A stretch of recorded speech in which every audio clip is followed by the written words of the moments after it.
What is good enough? When is it good enough? Hi, I'm Ada Hasloecher with the Divorce and Family Mediation Center. And this is a really important question that couples have to ask themselves as they go through the mediation and make their agreements with each other and ultimately live into it.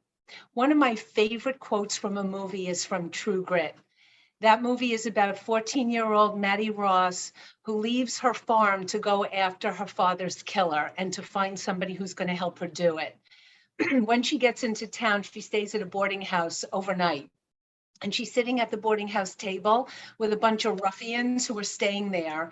And the proprietor of the boarding house puts the meal down on the table and feeds everybody, and then looks at Maddie and asks her, would you like a little bit more?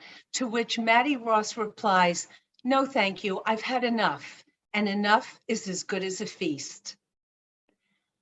That's such a fabulous way of thinking about what goes on in a mediation, because it's never going to be super duper perfect.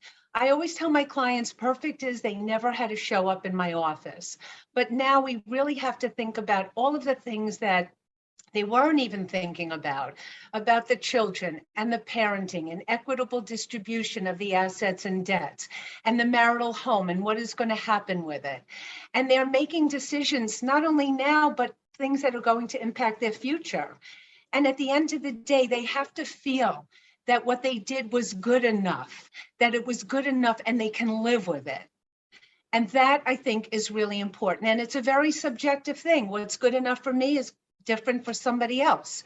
So what we do is we talk about it, we think about it, give them time to really process everything so that when the time comes that they sign the agreement and they conclude their business with each other, enough is as good as a feast. So please come to my table. Ada Hasloecher, Divorce and Family Mediation Center. Thank you for listening.